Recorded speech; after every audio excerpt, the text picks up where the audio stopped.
Yo, what's up, Mike? We are here. It's Thursday Hello. night, 9 p.m. We're back with another Mike and Mish show. What's going on, bro?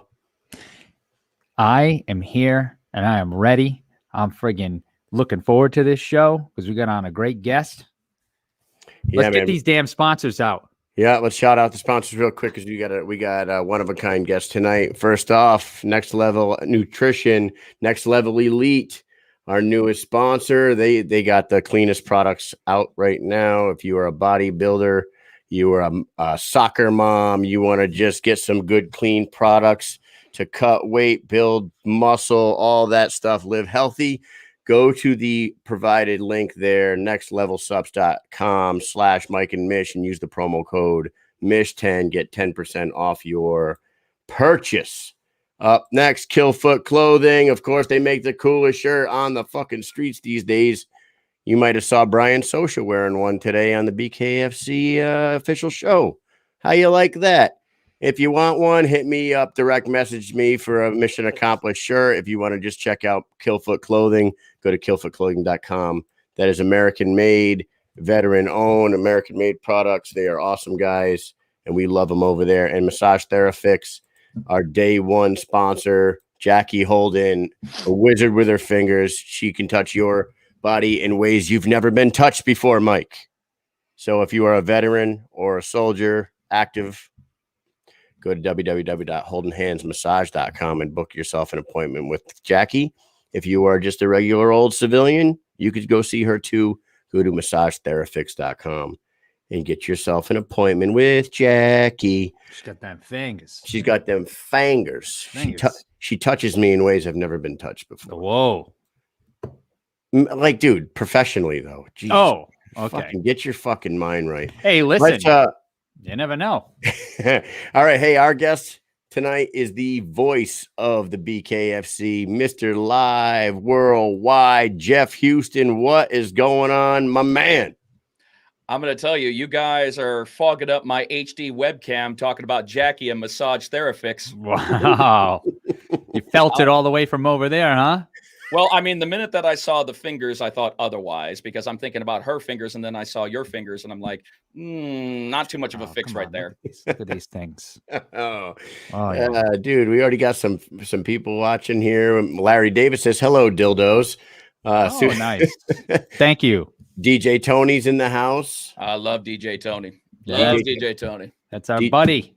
DJ Tony is hello dildos. Yeah, that's the best that you got, bro. Shit, yeah. Get more fucking creative. You're on the Mike and Mish show. Come on now. Damn it, Larry. Come mission with the heat, bitches. Yeah, mission accomplished, bitches. So we have the voice of the BKFC, Mr. Live Worldwide, Jeff Houston. Thank you for coming on the show. We got all your social medias scrolling across the bottom there. Everybody better follow this man. You have done it all and been there and seen it all. How's it going?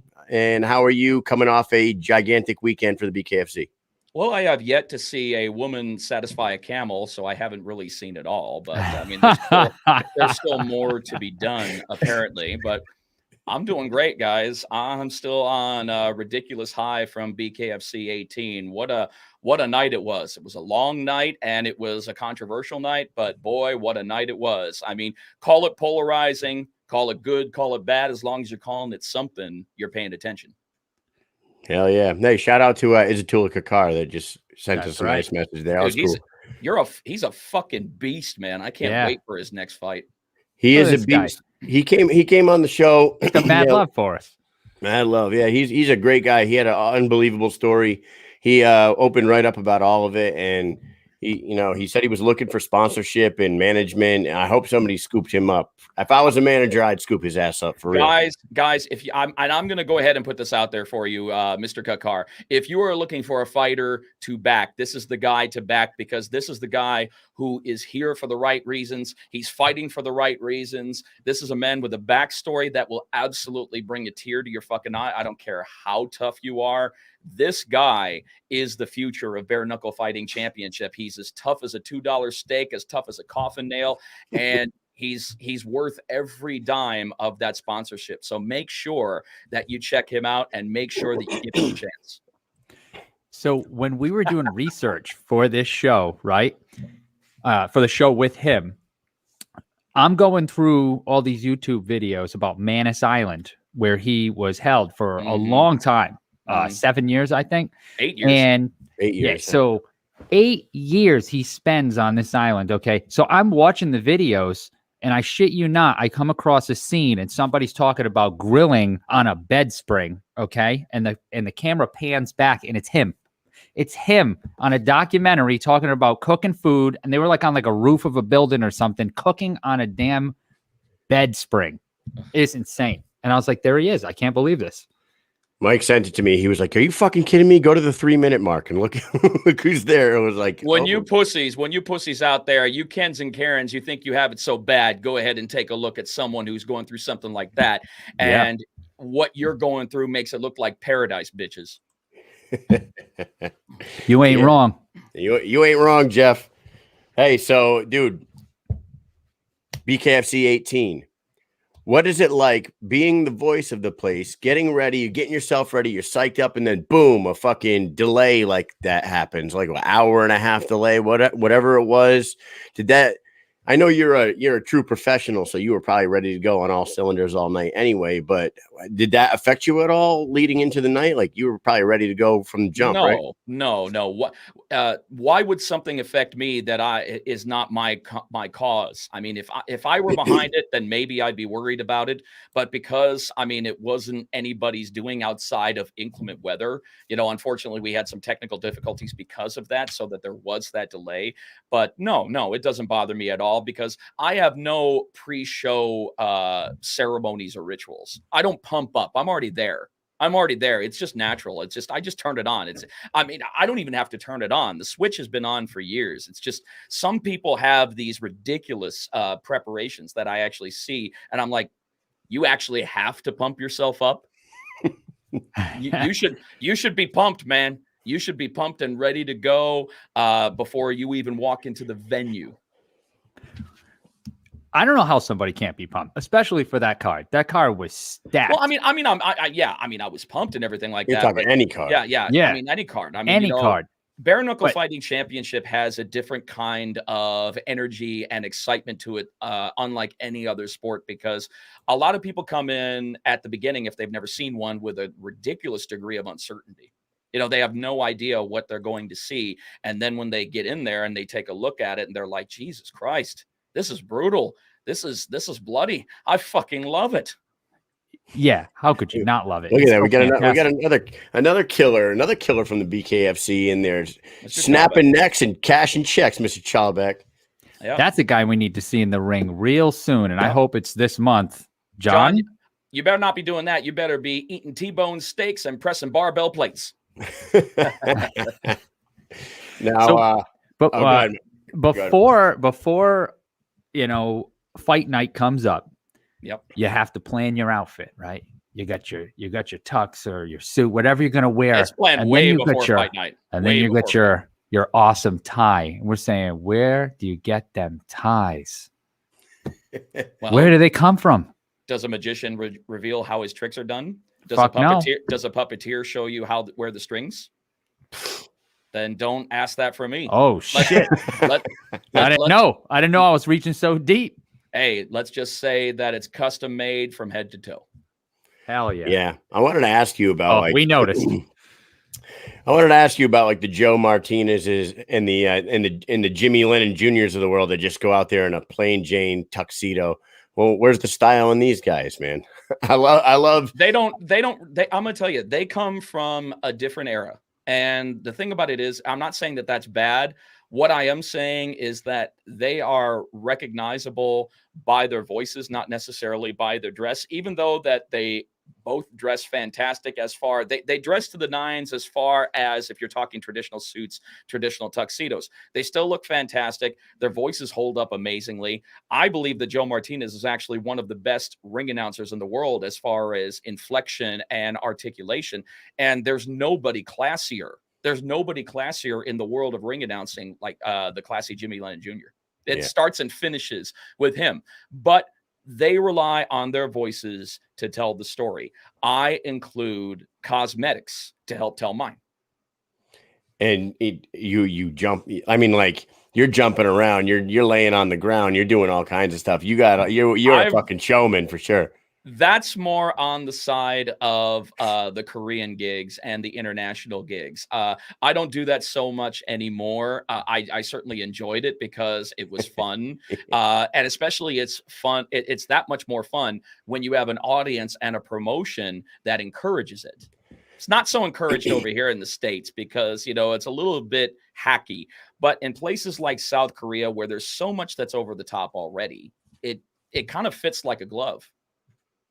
Where did you get your stuff? I mean, like, did you have somebody that you saw like doing this and you were like, I want to be like that guy? Or did this just come natural to you? I don't know how somebody gets into ring announcing. Well, it's funny. I never aspired to be a ring announcer when I was younger. I never really looked up to anybody. There are people who grew up, they had their idols, whether it be sports, whether it be entertainment, whether it be singing, whatever. People had idols.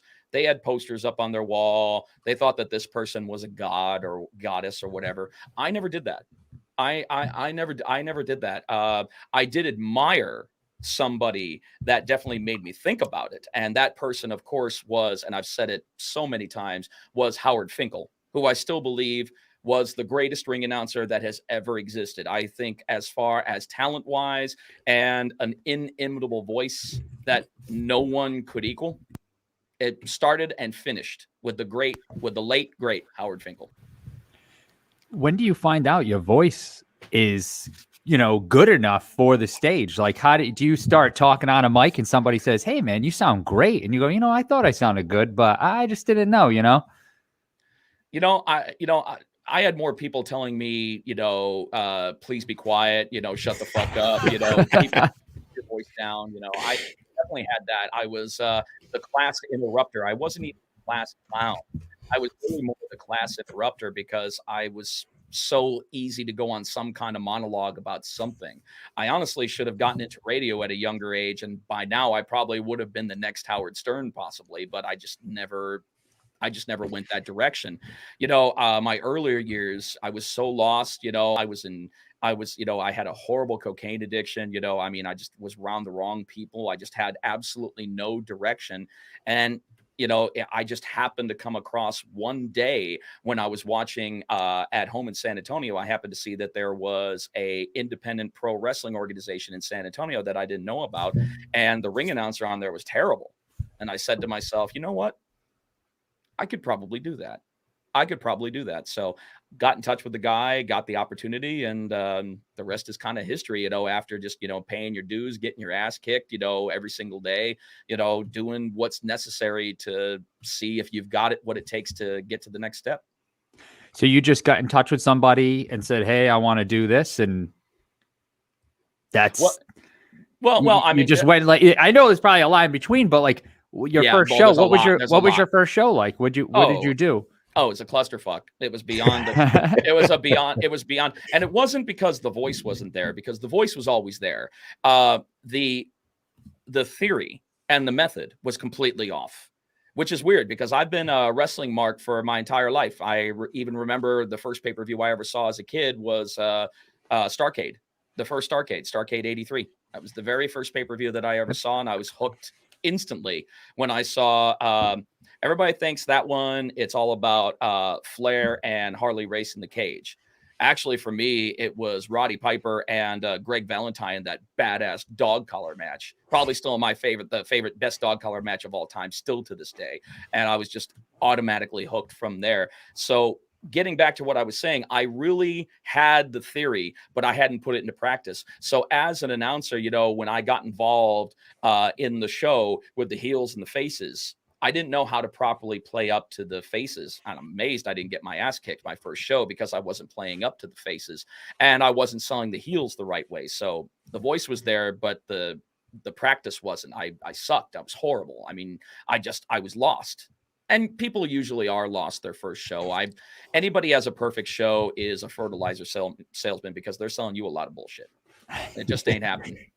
Do you ever catch yourself swearing You're like a true professional, but you swear a lot when you talk. So how do you flip the switch when you get out there with the microphone in your hand? Well, I mean, once again, professional. The reason why I curse so much is because I was brought up in the independent pro wrestling industry, and everybody fucking curses there. I mean, it's just the way that it is. I mean, we curse like we're fucking sailors, man. I mean, we curse like we're fucking Marines. I mean, like straight. It's crazy, but when it's time to work, you know when to turn it off.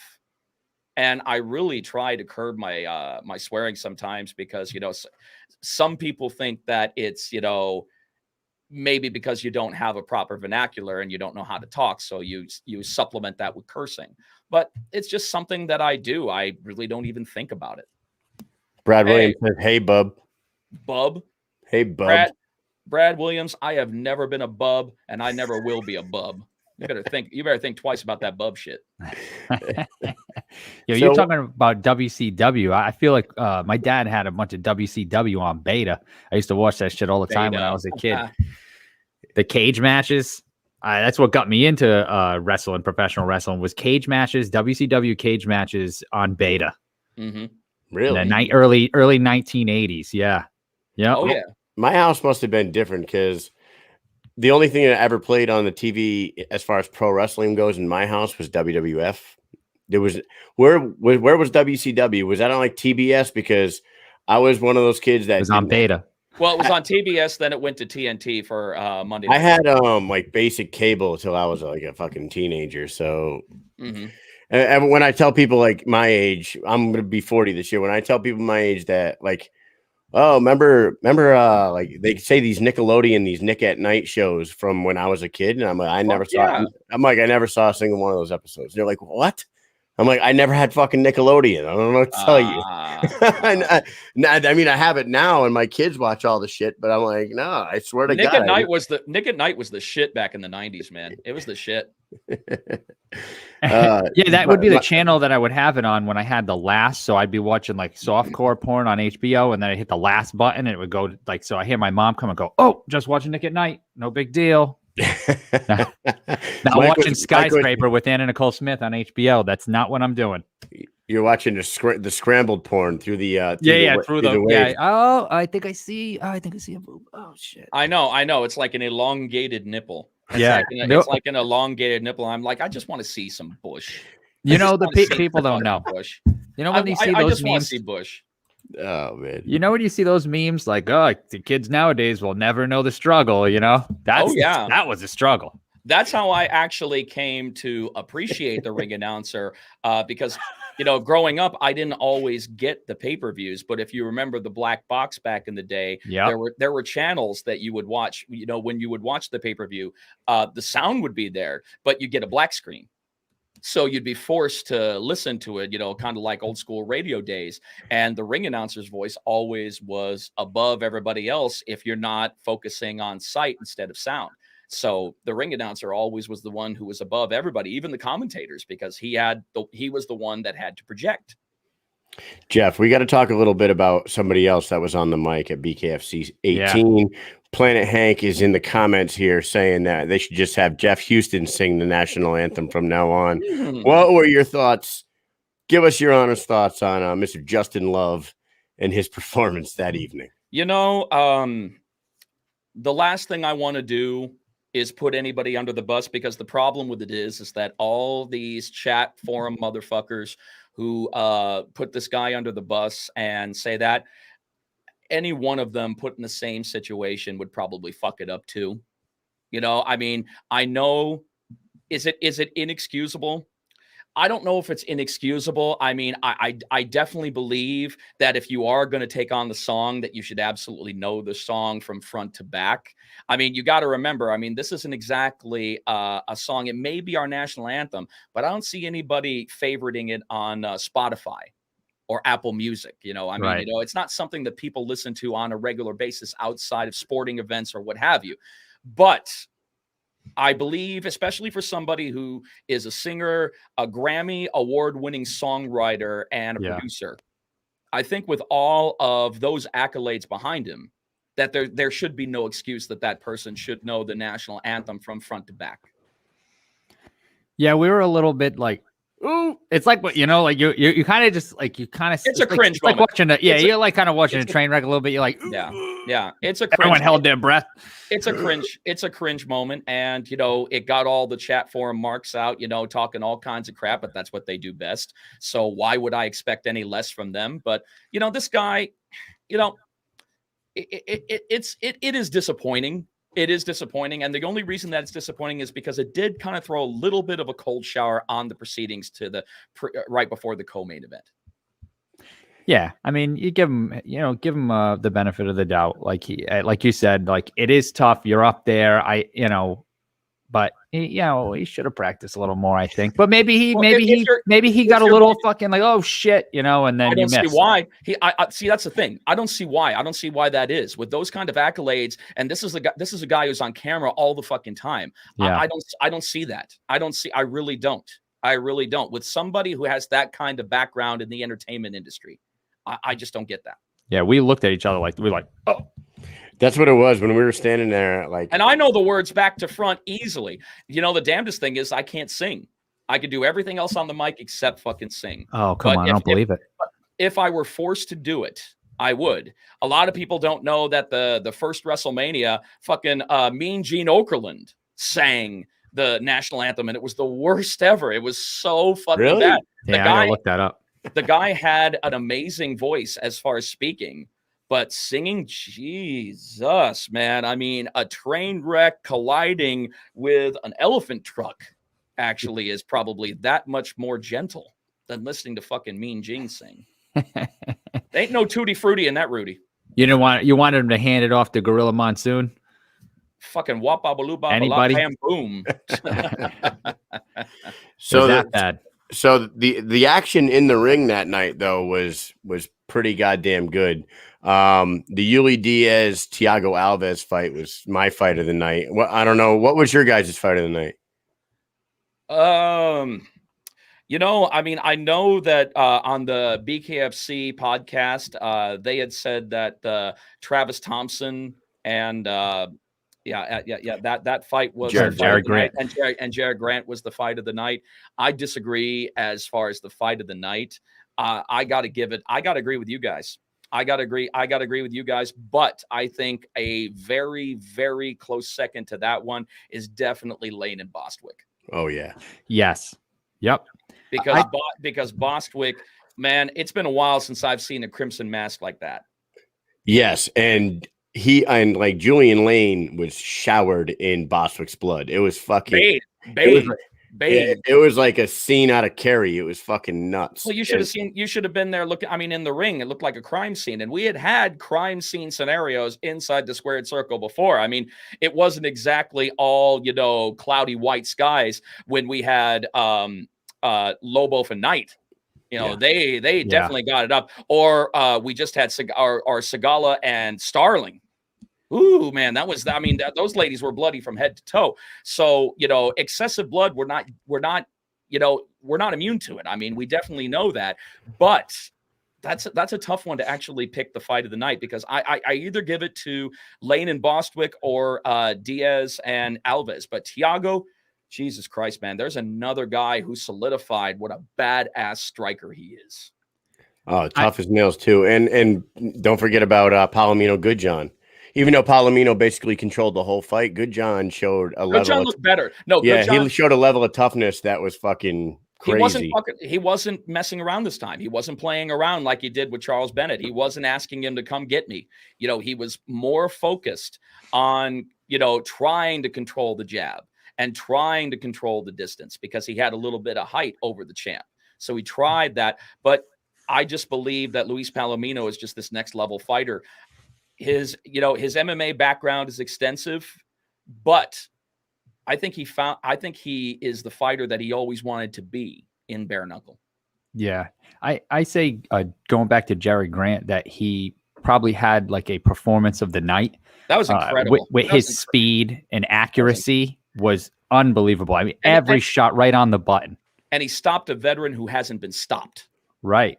He did. He stopped a veteran who has not been stopped, even though that it was a doctor stoppage. Mm-hmm. But he did put him on his ass. He he did put him on his ass, and that was very surprising because we're not used to that. We're not used to seeing Travis Thompson, leaning back on the canvas of the squared circle, but we did. We did see it. Travis couldn't land anything on him either. He came out of there untouched. Like Jared was on another level that night too. His scary precision. Right. Scary precision. And his speed, that kid is ultra fast. I don't know if it was just like Travis isn't the fastest fighter in the world and he's been around for a long time, and Jared's 21 years old or something like that. He's a young guy. He could be my son. Yeah, he's literally old enough to be my son. This guy says that he is going to be the youngest BKFC champion in the history of the company, and I believe him. Yeah, he's got a very bright future in front of him. It was a great night. It was honestly, when we're sitting here just shooting the shit, talking about it. 23. He's 23. Okay. You come up, but he's got one person, but he's got one major roadblock. If he's going to stay at 135, he's got one major roadblock if he's going to get any kind of a title opportunity. And that's the best 135-pound fighter in the world in the form of Reggie Easy Educated Hands Barnett Jr. That's not going to be an easy. If that fight happens, which it will. Oh yeah, that's not going to be an easy fight for Jared at all. We talked to the president afterwards, not Biden. We talked to Feldman. And Biden was there, dude. It was like You know what's funny, dude? He was sleeping in the corner the whole time. I was just saying it was 2:20 in the morning. It's way past his presidential bedtime. Kyle, the way you said it, I felt more like I would rather have talked to Feldman than Biden. Not Biden, it was Feldman, but Biden would have just given you a big old steaming pot of propaganda bull as opposed to Feldman, who would tell you for real. Yeah, for real. But Feldman told us that Reggie Barnett's going to be on that 23rd card on July 23rd. Mm-hmm. I don't know who he's fighting. I was hoping it would be for Bedford. It would be Bedford for the vacant title, I would think, but I think that's changed a little bit now that Dat has decided to, he got stripped of the tie, I don't know what's going to happen with that. I definitely believe if there's any one fighter that is due for a title opportunity in the history of bare knuckle fighting championship, Reggie's beyond due. I mean, come on, the guy shut down a former 2-time boxing world champion. Can I just point out a comment real quick from Lisa Villalba? Women, the violence of the octagon, and dinosaurs. That is right. Do you know who said that? Mr. George St. Pierre. That is George St. Pierre's 3 favorite things on this planet: women, the violence of the octagon, and dinosaurs. Shout out, Lisa. Thank you. Big supporter of the show. I love that comment. You know what the funny thing about that is like there's an interesting age spectrum between those likes. Like one you like at 21, one you like at 30, and the dinosaurs you like at 6. Yeah. Interesting broad age spectrum for those likes. Yeah, but the thing is, GSP right now, GSP is just a strange, like a funny dude. He's turning 40. I think he just turned 40. And he had that anthropology show on fucking History or Discovery Channel where he was like looking at dinosaur bones and searching dinosaurs and shit. He's getting a little weird, dude. I think he's actually slowly becoming Jim Carrey. I mean, he's kind of going off the deep end a little bit and everything. It's like, I don't know. I mean, some of these fighters, when they regrow their hair, sometimes they, kind of go off the deep end. And I think even though he looks great with the hair, he might have just gone off the deep end a little bit with the new do. Yeah, I thought I heard he grew it out for a movie role, but he did. But he was in the Winter Soldier, Falcon and the Winter Soldier. Yeah. Yeah. Okay. But there's a lot of things that are going on in the 135-pound division that's going to be really interesting to see as events unfold. Yeah. Oh, I can't wait.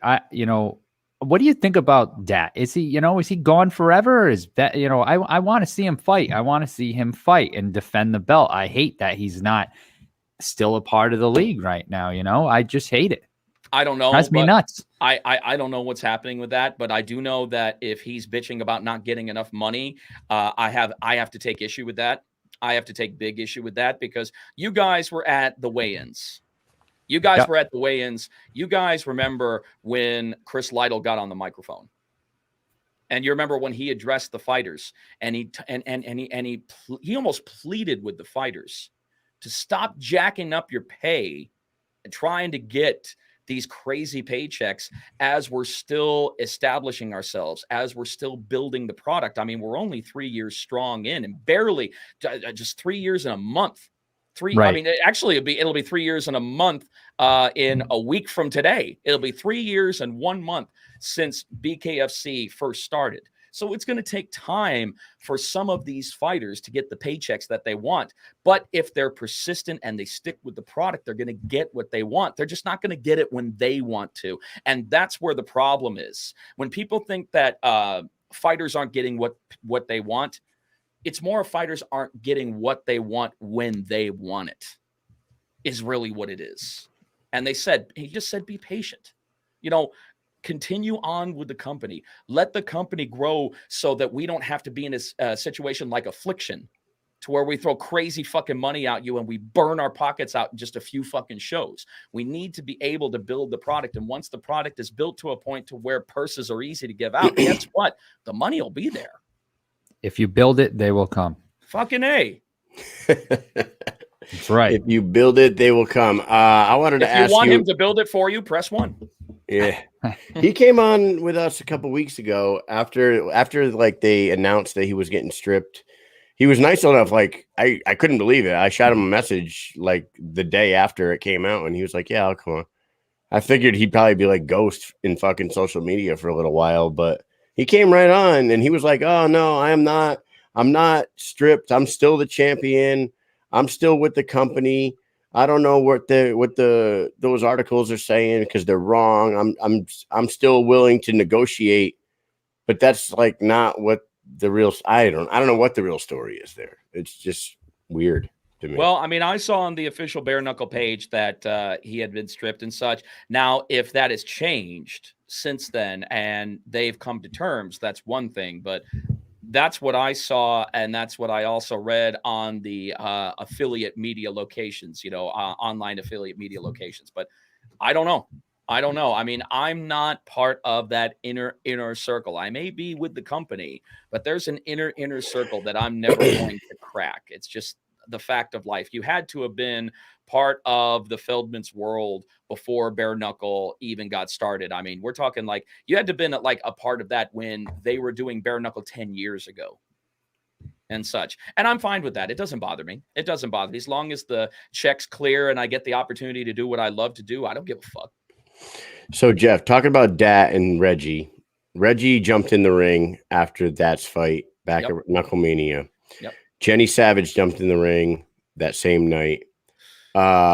Lorenzo, the dude Alex Nicholson at the end of the night with Joey Beltran. That one made no sense to me. That one, oh my God. Now, all of the other ones, there was a little bit of bearing on there, and I totally understand that. I get that. But Steve Cunningham and I'm sorry, I'm totally. What was the other dude's name? Alex Nicholson was Alex the other Nicholson. guy. That's right. Alex Spartan Nicholson. That's right. They have never cut their teeth in bare knuckle a day in their life, and they're already talking to the champ. I do not agree with that. I because there's no closure point for the bare knuckle fan that has been following along. They're going to be doing the same thing. They're going to be scratching their heads saying, okay, that they're challenging the champ, and I never remember them even debuting with bare knuckle fighting championship. Right. We're in the building going, who the fuck is that? That's why. Hey, Kyle, you know who that is? I don't know who the fuck that guy is. Yeah. I mean, I know who he is now. Now, right. we had to look into it. So now Lorenzo, that makes a little bit more sense. And honestly, some people were complaining about that. I actually liked it because it got us a lot of views. It got us, viral all over the internet. So I have no problem with that. But I am thinking that we do need to curb some of these walk-ins. That's what I was getting at. I wanted to ask you, do you think they need to cool it a little bit? Absolutely. Absolutely. We're getting a little too WWE on it. Well, today, sorry. I think that certain people should be allowed to have their moment in the sun in victory. And I believe that they have the right to have their moment in the sun uninterrupted. I absolutely do. We've done it a couple times, but now it seems to be the thing to do moving forward. I don't want that moniker to be on us. I don't want everybody contemplating during a post-fight interview who's going to run in now, I don't want that. And I'm sure overall that the company doesn't want that. I'm sure that the company wants to put a curb on that for a little while, let the winners get their earned, I was about to say deserve, I hate that fucking word, their earned shine. Let them get their earned shine on because they've earned it. And and with Lorenzo, I believe I might be wrong. They didn't even announce the winner at that point, right? The winner hadn't. Yes, we did. Okay. Yes, they did it as he was walking up. No, what happened is that Brian Sosha was just about to interview him. And then he says, "Oh, Lorenzo comes." And then Lorenzo did that. So there was no post-fight interview with the new champ, Hector Lombard. Right. Now, I did get the opportunity to announce him as the winner and the new champion. Okay. Yes, I did. But there was no post-fight interview. That got scrapped because we didn't have time. We really didn't have time. And you notice another thing that happened is that we also we didn't give the fighters the opportunity to really go through their sponsors. You know, like that happens. I'm going to be honest with you. I love the fighters and I love the fact that they get sponsors. But I do think we need to put the kibosh on that as well for the post-fight interviews, because I understand the company's look on it because they're getting airtime that they didn't pay for. Yeah. You know, they may have done that. They may have done that for the fighters, and that's awesome. But nothing goes towards the actual promotion itself. So from a business perspective, it makes sense for the promoter. I think that it's really more up to the fighter to give the sponsor plugs on their own time leading up to it, and maybe even do like a sponsor plug right before you're going to walk to the ring. There are so many ways that you can still get your sponsor plugs in addition to having your banner on the ropes, which BKFC totally allows. Having your fight vest, having your trunks with all your sponsors on it. Right. BKFC has no problem with that. But we only have so much time when it comes to post-fight interviews, especially seeing as how this was the first time we did a post-fight interview after every fight on the main card.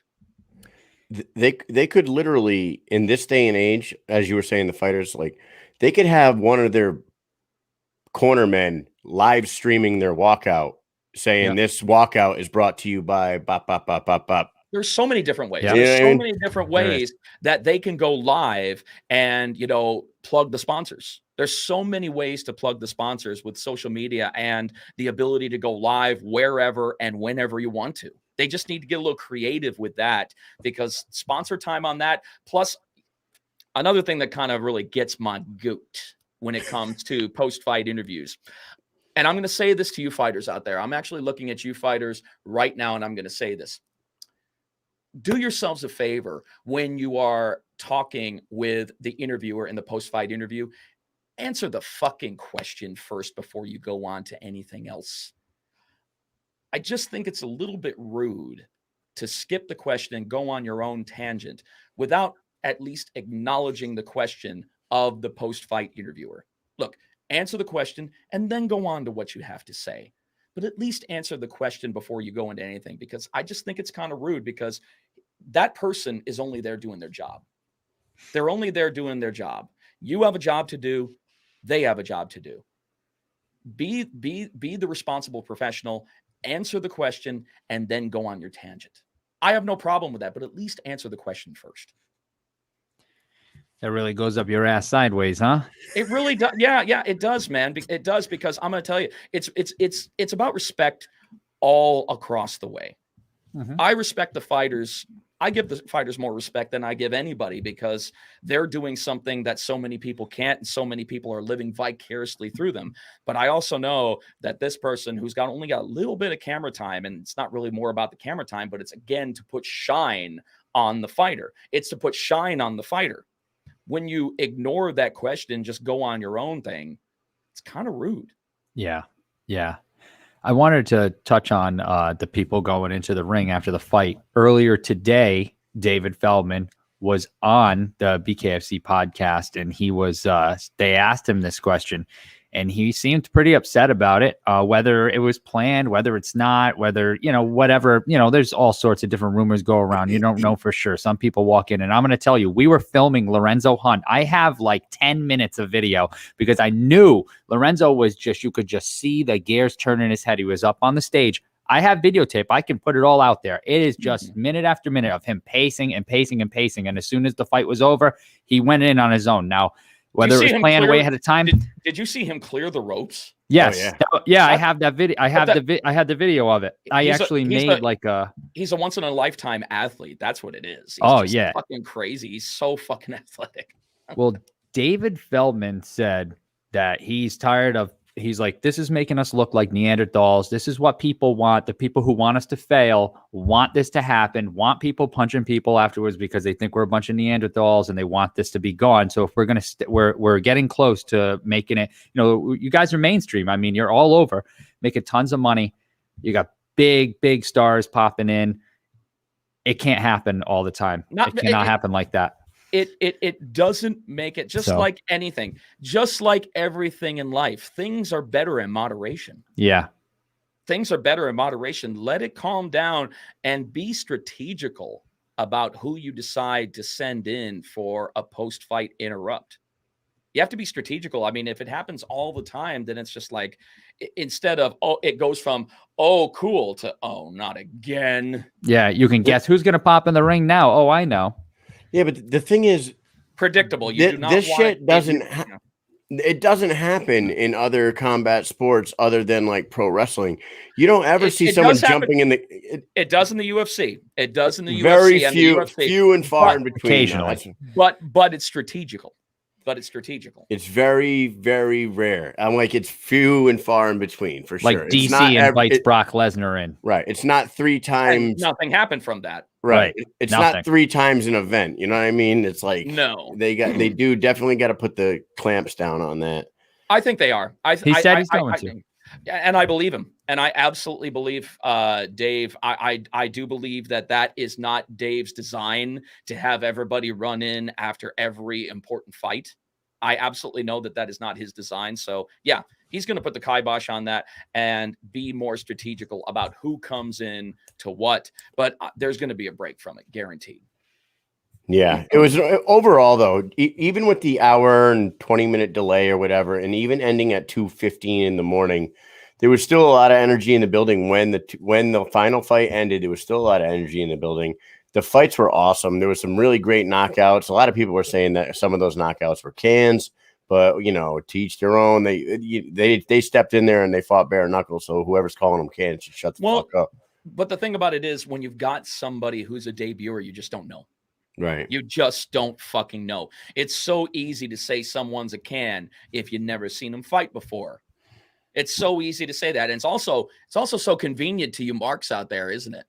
It's so fucking convenient to say that this person's a can, that this person had no business in there. Thing about it is that this sport doesn't create talent. It reveals it. I think it reveals talent. And that's what you're going to see. So there are just some people who gave it a try and it doesn't plug. That's okay. Yep. That's okay. At least they fucking tried. They did a shit more than most people do. The whole weekend was great for Mike and myself. We were running around and doing as much as we can for those guys. I got to tell you that media day, I don't know, were you at the gym for media day, open workout? Yeah. The incident with Joe Riggs and Malo was interesting. The lack of air conditioning in that fucking building. You know how it's a gym. It's a gym. It's a gym. It's awful. You're not there to be coddled. You're there to fuck. You're I was there to be coddled that day. Well, sorry to say, Mike, you were not. You were not. That was a cool setup. But I got to tell you, dude, the biggest disappointment of the entire fucking weekend for me was the audio at the press conference. After your announcements were great. I knew you guys. Your weigh-ins were great. Yeah. What happened? Yeah, how was it that you were clear on your mic, and then all of a sudden, boom, boom, boom, they set up the table. And it was a fucking mess. I asked a couple questions, I couldn't even hear the answer. I literally could not hear anything the people on the stage were saying. I feel like Jim Ross right now. Thumbtacks, hundreds and thousands of thumbtacks. You know what happened? You know what it was, and I'm actually going to point my finger, not at BKFC or anybody with BKFC.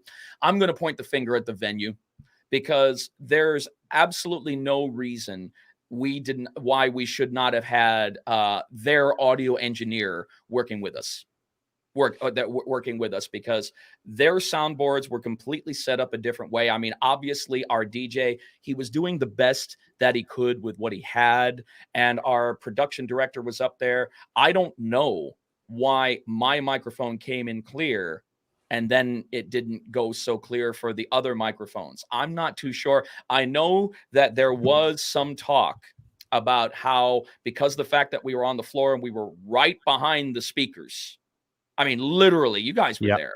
Yep. That the feedback distortion just would have been absolutely off the page, fucking insane.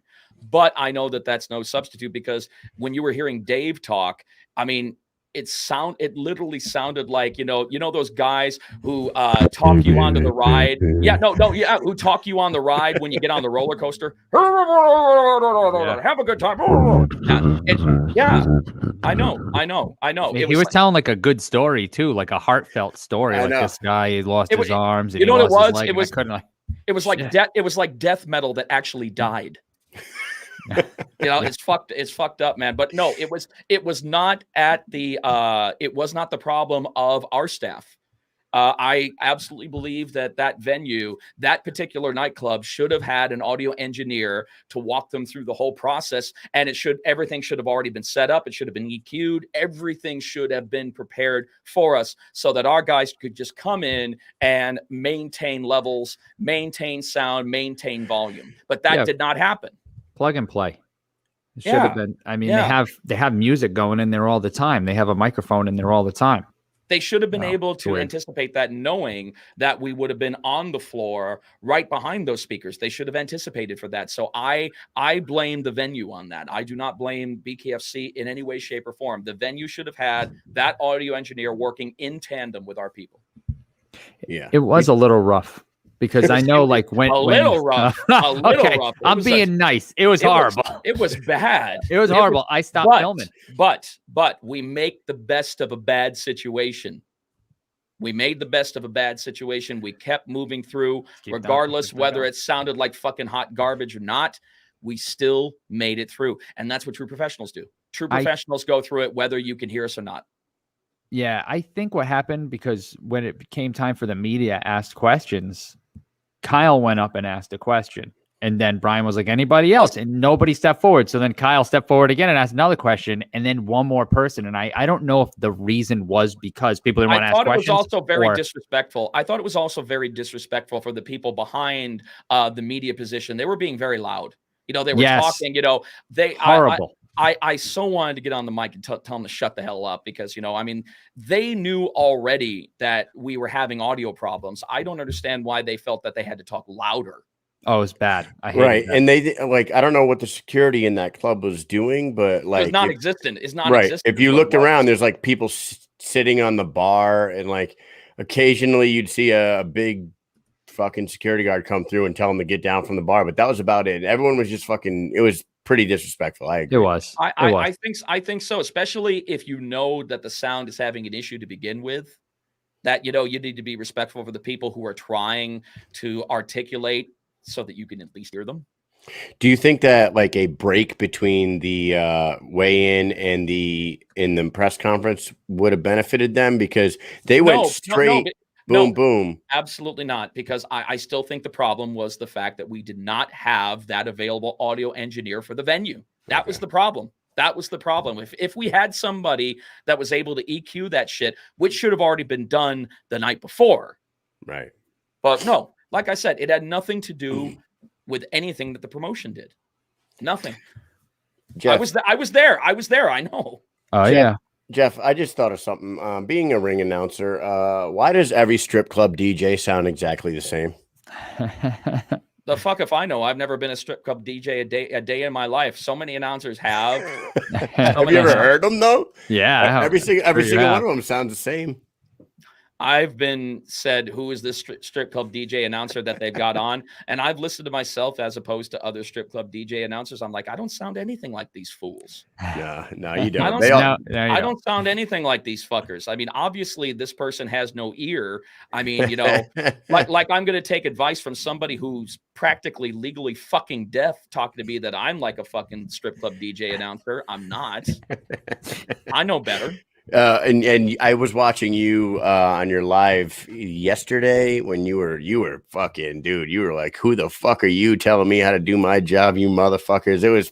You were on a roll, my friend. But explain to me what the difference between a roar and a scream is. Ha ha ha.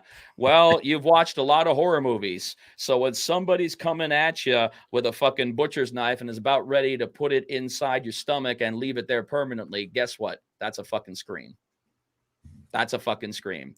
A roar is when you bring it down from the basement, from the bellows, and it's not meant to be anything in horror, but in jubilation, in joy, punctuated by joy, jubilation, and everything that is the wonderful violence of bare knuckle fighting championship. So there is a difference. Now you can be a little scratchy in those roars. This is true. This is true. But there is an articulation between regular announcements, enunciation, inflection, and when it's time to roar. When it's time to roar. I'm not screaming. Nobody's going, ah! Nobody's doing that. That's a fucking scream. No, what sent you into that? I don't ever remember saying, ladies and gentlemen, we are here live. That's actually pretty good though. I mean, No. Yeah, no. I mean, for like dub over for like cartoon movies and shit. Yeah, I mean, I know. Come on, man. It's a fucking screaming. It's a good goat. scream. It's a screaming goat. That's like somebody falling out of like the fucking Death Star or something into space. I you know. I know. Yeah, exactly. Luke, use the Force. Ah! Have you done voiceovers ever? Oh, of course. Absolutely. Like cartoon voiceovers? Mm-hmm. You have? Mm-hmm. What cartoons? I've done cartoons. I've done. I actually did an off play a couple of times of Star Wars, Conan the Barbarian, and Coming to America of James Earl Jones. That's what I would do. You do James Earl Jones's voice? I do. On the spot? Can you do it? I'll close my eyes.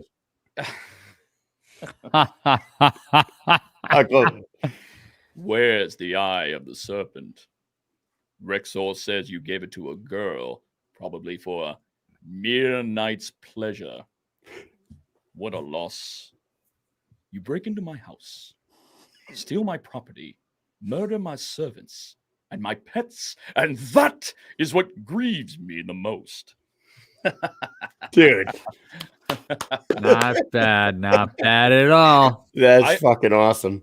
I am King Jaffe Joffer, ruler of Zamunda. Yes. My son works. Yes, that's the best.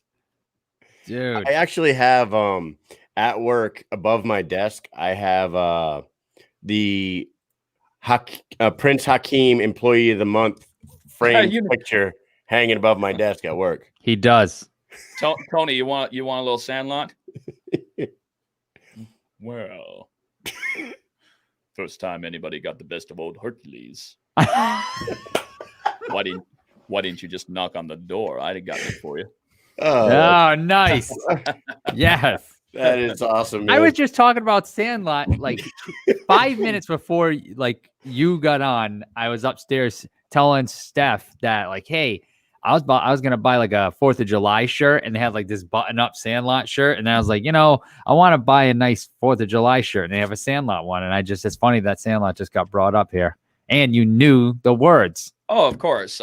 I'm a natural born entertainer before anything. I mean, before I'm a ring announcer, I'm a natural born entertainer. I always have been. I always will be. But now I'm so happy that you guys know the difference between a scream and a roar. Scream and a roar. We know. And then you said something yesterday too that said just because you want it doesn't mean you get it. I think that's a pretty awesome, You went into that. A bunch of people jacking off, a bunch of people jacking off to what they want. The difference between earning it and deserving it. I've always said this, and I will say it every day of my life. One of the words that I hate in the English language more than anything is fucking deserve.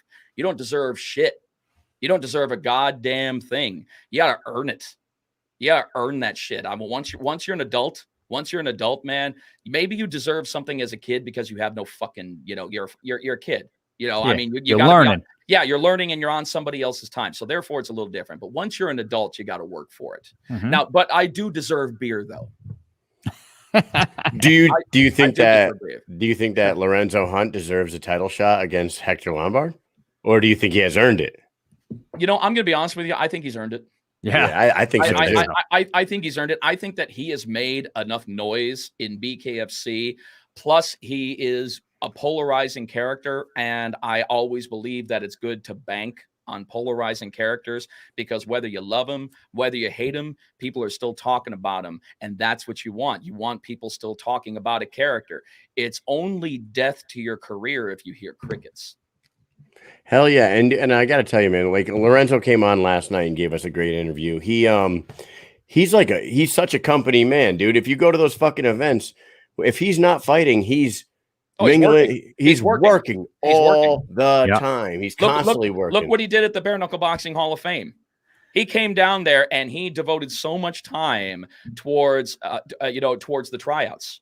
He gave all of his time. He came on our 50th episode of Loudmouth Fisticuffs that we had over there at the Apollo Creed training ring. We listened. I listened while I was cutting my bushes. He was fucking epic. He was fucking epic, man. And as he always is. He's a character. He's like me. He's one of those guys. You don't turn it off because that's who you are. He's the same way. He's the same way. You guys were doing doing the Loudmouth Fisticuffs, and I think you had Shof on at the time. Yeah. While I think Brito and Hunt were sparring in the ring, and while you guys were shooting the shit. Well, don't you remember what Lorenzo was doing? He was making fun of Hector. He was like, "Oh no, please, puppy, don't hurt your hands. Oh, please, puppy, don't hurt your hands." And then Shof comes on and gives us all a kiss on our head. Oh God, dude, that's a main event. That is a main event. Fucking plaster that on a poster. Oh yeah. Well, I love it. Now it's going to have to be a necessity because it's so out there.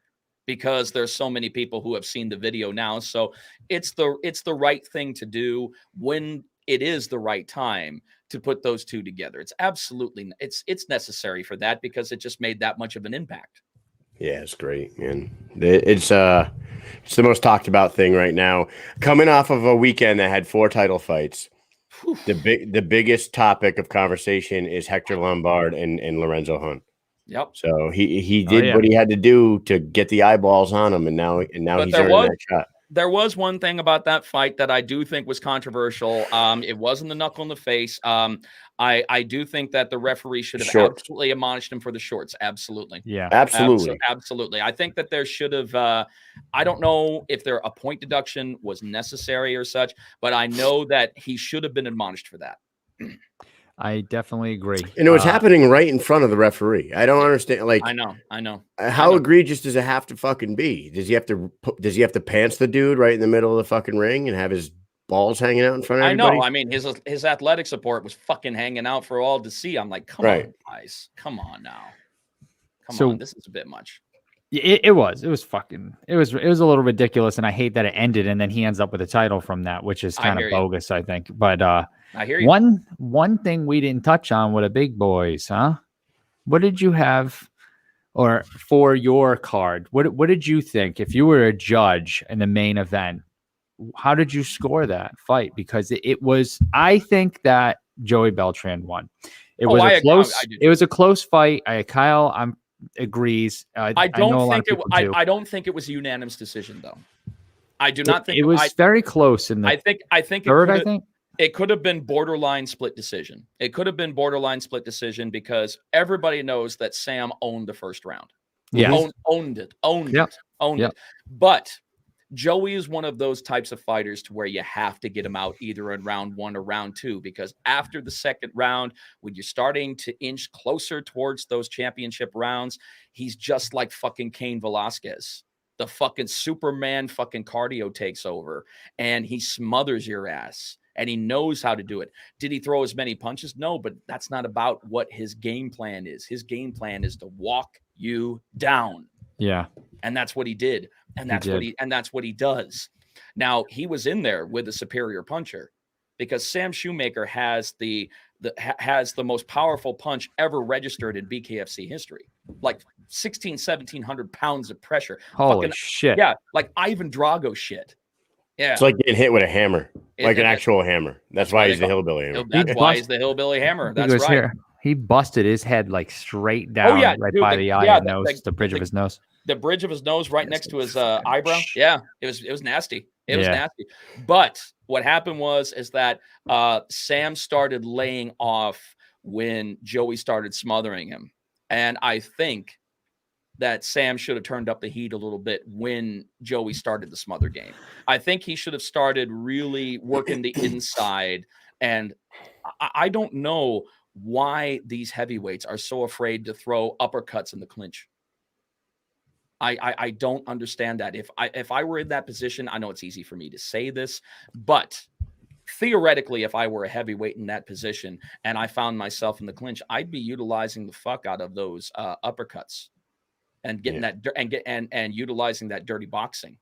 I know that's easy to say, but you know, I mean, anything's easy to fucking say, bitches. Anything's easy to say. But if I had a battle plan inside of the clinch, I'd be using the fuck out of those uppercuts. Yeah, for sure. Definitely. It doesn't get used enough. I definitely, you can generate good momentum in close if you have to. Yeah. I had Joey winning the 2nd, the 4th, and the 5th. And I had Sam taking one and That's actually 3. very astute. That's actually very astute. I think I would actually agree with you on that one, Mish. I think absolutely. I think so. 1 and 3 went to Sam. Now where does Joey go from there? You think it's Arnold Adams? You think it's Mick Terrell? I think that's the logical fight, because I know that's a loss he wants to avenge. Yeah, I know he wants to avenge that, and he's a completely different fighter now since the last time that they matched up. You know, I mean, he's now done something that John L. Sullivan himself hasn't done. Two title defenses of the World Heavyweight Bare Knuckle Championship. John Sullivan didn't even do that. That's pretty awesome. Joey says he's going to defend it 5 times and then ride off into the sunset. So, that's going to be a tough one to beat, even for future bare knuckle heavyweights. Anybody who decides to go after the strap, 5 title defenses and successfully walk off into the sunset. It's a tall order, but if anybody can do it, I definitely believe the Executioner can do it. Isn't it weird that Arnold Adams beat both of those guys? No, because he's like, maybe weird isn't the right word, but it's coincidental, that they were both on the first card and they both lost to Arnold Adams, and he was on for those fights. Arnold was not on when he fought Chase Sherman. Arnold was not on, and it showed. He was not his normal self. Something was askew, and that's why he ended up losing that fight. Something was off. He was not the same guy that I remember. If I remember all of his fights, I look at them in chronological order. That's the one fight that I'm thinking there's a gear not turning somewhere in this fight. The heavyweight division's pretty stacked right now, too. Now that you have, you got Frank Tate, you got Josh Burns, you got Dylan Kleckler, you got Mick Terrell, you got fucking AJ Adams. It's Bobo O'Bannon. You got the 2 guys that jumped up in the ring the other day that nobody knows who the fuck they are. They got Zach Kalmas. They know who they are. They know who they are. They're just wondering what the hell they're doing there now. We're wondering what the hell they're doing in the ring. Yeah, it's stealing Joey Shine. I don't know. What about is it Aurelius? He fought that night. Aurelius and Juan Torres, right? Aurelius. And I really wanted to see more from him. Yeah. When I saw that he was on there, I followed his boxing exploits, and I actually remember when he won the WBA interim cruiserweight championship, and I was really excited because he's got some big hands. He did not know what to do in the clinch. And he acknowledged in his post-fight interview, this is not boxing.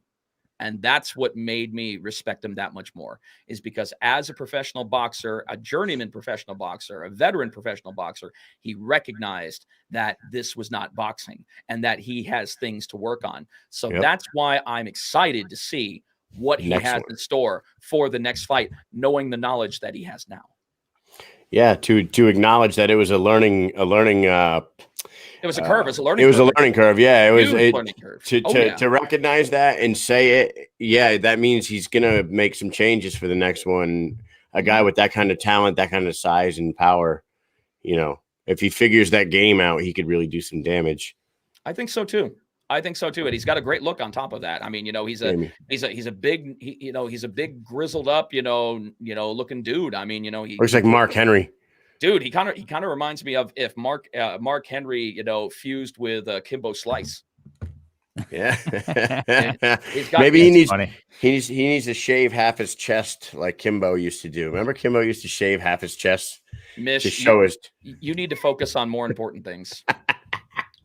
All right. This is the Mike and Mish show, not the Mike Mish manscaping show. Hey, you never know. If Manscaped wants to sponsor the show, maybe Manscaped can throw us some shekels. That's what I'm talking about. Hey, I'm gonna tell you something. I want my kickback if that happens because I was the brainchild behind that. I would love if they would sponsor us. I'll use one of those. What do they call them? The lawnmower 4.0, whatever they call them. Fucking edge you up. You got to be some kind of Mediterranean motherfucker to get a lawnmower. I'm like, keep it nice and shapely, nice and trimmed up. Nice and trimmed because up. You want to know what? Here's the thing. You get some of these motherfuckers need a weed whacker. Yeah, well, see, I don't want it. You don't want to get to that point. You want to get one of these real nice ones. Keep it nice and short. You don't have to mess around with all that bullshit and get your balls clipped. I agree, Howie. What's going on, Mr. Howie? Man, Howie, always a good friend of mine. Always a good friend of mine at every bare knuckle event.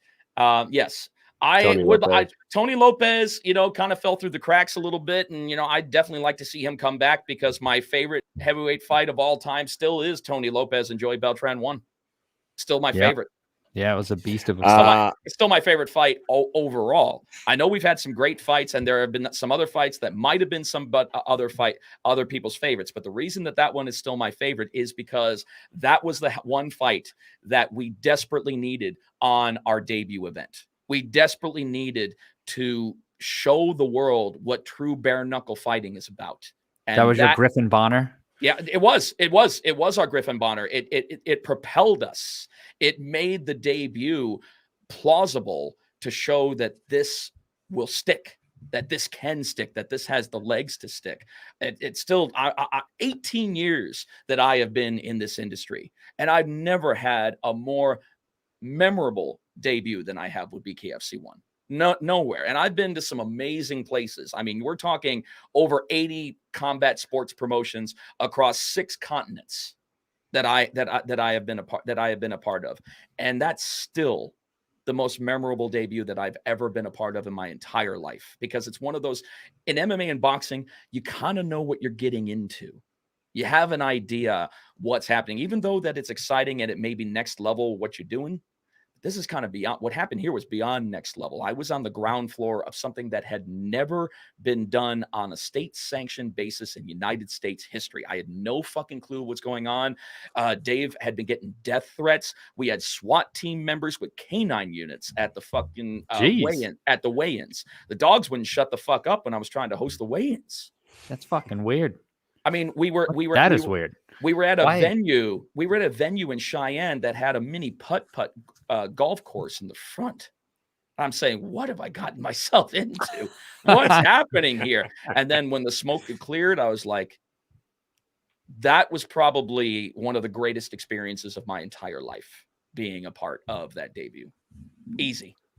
That's unbelievable, man. That's awesome. And look how far they've come in just 3 years. It's fucking bananas. With COVID. Farther than anybody. Farther than anybody. With a pandemic thrown in the mix. Right.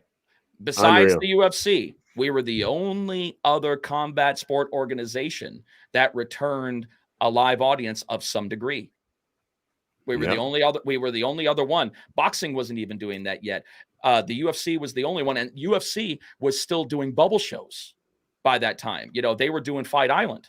They were doing things out at Yaz Island. They weren't even returning live audiences. We were one of the very first ones to return live audiences. It may have only been 25% occupancy or even 50% occupancy, but we still brought back fans to some degree. In fact, it was a year ago. It was July. Yeah, it was July of last year when we returned back with BKFC 11. It's amazing, dude. For real. It's like, and you guys didn't have a bubble, like you said. You referred to the bubble. None. Like Bellator eventually came back putting on shows, but with no crowd. They had a bubble. They had Mohegan Sun. Yeah. The UFC had the Apex and Yaz Island. Yeah. They had two bubbles, and they had two bubbles. You guys were able to stay afloat and continue to grow your business without a bubble, like finding places to put the fucking show. Dave didn't want a bubble. Dave did not want to bring. He felt it wasn't fair to the fight fans to present a bubble. He wanted to bring back fans to some degree, and he did. So we've never done a bubble show. And as far as I'm concerned, for major organizations, I think that we're the only major organization that has not resorted to a bubble show. Yeah, you're right. Because like the NBA and NHL, everyone did. Empty arenas. They were at Disney. Empty arenas. Yep. Even the NCAA tournament, I think, was in a bubble. Yep. Yeah. So, yeah, man, it's really amazing. You guys, the BKFC product is fucking great. They do need to tighten up, but like we just said, they're in their infancy still. But in 3 years, they've grown to heights that you know what it is. It's leaps and bounds. It is, but it's just it's little tweaks here and there. Yeah, it's little tweaks here and there. Something gets a little too out of control. We kind of back off a little bit of that. We do some fine tweaking and everything's fine. It's not something that's going to permanently alter the course of the organization. It's just a little tweak that we need to adjust. That's it. Yep. Bring it up in the AAR and then fix it for the next show. Damn straight. And we and we're not known for making repeated mistakes. For the most part, we're not known for making repeated mistakes. If we have something that's painfully obvious, it's usually only painfully obvious once. It was painfully obvious in Birmingham that changed this time, and I noticed it, was the damn bell at the end of the rounds with the 10-second mark and the last clapper. They couldn't hear the clapper in Birmingham. You couldn't hear it. This time they didn't have you could hear that shit. I'll tell you that. They didn't have a clapper in Birmingham. Yeah, it was. They didn't have a clapper. In fact, I'm not trying to put the Alabama State Athletic Commission, we actually heard from them. About them. On blast. I'm not going to do that, but there was one particular time during one of the fights. I'm trying to remember the fight that it was, but I can't off the top of my head. But all I know, I went over to the timekeeper like I do before when a fight is stopped, and I asked, "Time." I'm looking right at the timekeeper. She says, "I don't know." What do you mean? What do you mean you don't know? Well, I don't know. Shit. The one job you have to do, your timekeeper, right? What's the time? And then the commissioner comes over and I say, she doesn't know the time. I don't know. I'm like, oh boy. I said, sir, I need a time. 54 seconds. What? So did you have to? You don't have time to like get with the truck to have them rewind and say, all right, this is what it is. No, I watched it back. He may have guessed, but he was right. Okay. He was actually right. Shit. He was actually right, but I'm just like, I'm like, come on now. The one job that you got to do, and your answer to me is, I don't know. Unacceptable. Beyond unacceptable. Yeah. Beyond unacceptable, especially at that level. We heard there was at that level. We heard there was a little bit of weird shit going on with Alabama. I mean, it was the first bare knuckle event in Alabama State history. So they've only been around for so many years. I actually believe that the Alabama State Athletic Commission has been around less than 10 years. I think it's been less than 10 years. I mean, compared to other states, they don't have the tenure. But apparently sometimes they don't have the right people in the right places, because when a ring announcer has to come up to a timekeeper and the timekeeper says, I don't know, there's no excuse for that. Jesus. I'm not trying to put anybody under the bus, but No, but that answer does it for itself. Hey, truth is the truth, right? Yeah. You take your shit and Fact is a get fact. get out. And it's time to rethink our timekeepers if that's the answer we're getting. Yeah. Well, Unreal. I feel like we could talk to you for 3 straight hours, Jeff. Yes. Which means that you guys are going to cut me off, and I'm going to tell you guys something. You're not going to cut me off yet. We're going to make it to an hour and a half. So keep going. All right. So we're going to make another. I was going to say we get to make it another hour or hour and a half. How much? You just want to go till 1:30, or you want to go to 2? I mean, come on. It's gonna be up to you guys, because there's so much more that I gotta talk about. If I have to hijack the Mike and Mish show, I will fucking do it. Hey, we can go another 15 minutes. Well, you guys. Hey, I'm the interviewee. Ask me fucking questions. Come on now. All right. Well, so check this out, Mr. Why? Oh, I've been holding that. Oh man, we're live with Mr. Live Worldwide right now. A little live prestige worldwide. That's right. Worldwide. Why? Where'd the nickname come from? And you also were known as the Iron Lung, right? Which is also a nickname from one of my favorite rappers of all time, Method Man. Iron Lungs. They used to call me back in high school. I am not named after a breathing apparatus. No, I'm not the Iron Lung. No, the Iron Lung came from is an interesting story. It came from the great Michael Chiavello. Michael Chiavello gave me that nickname back in 2011, I believe it was. I was announcing a show on HDNet Fights before it was rebranded to Access TV on Maximum Fighting Championship. You guys may have remembered that back in the day. That was with Mark Pavlich, where they did the ring instead of the cage for MMA. That's where people like Douglas Lima made it big in the MFC before he made it big in Bellator. There's a whole bunch of people that were there that are now in the UFC and now in the Bellator. They've moved on to bigger and better things. So it was a good feeder league for a while. But it was MFC 29 at Caesar's Palace, Windsor, Ontario, Canada. And I was I had been talking to Michael before and everything like that. And I'd worked with him only once before. This was the second show that I ever done with him. I found out that he's a huge wrestling mark. We had so much to talk about. And he was just getting ready to do the voice versus with Hulk Hogan.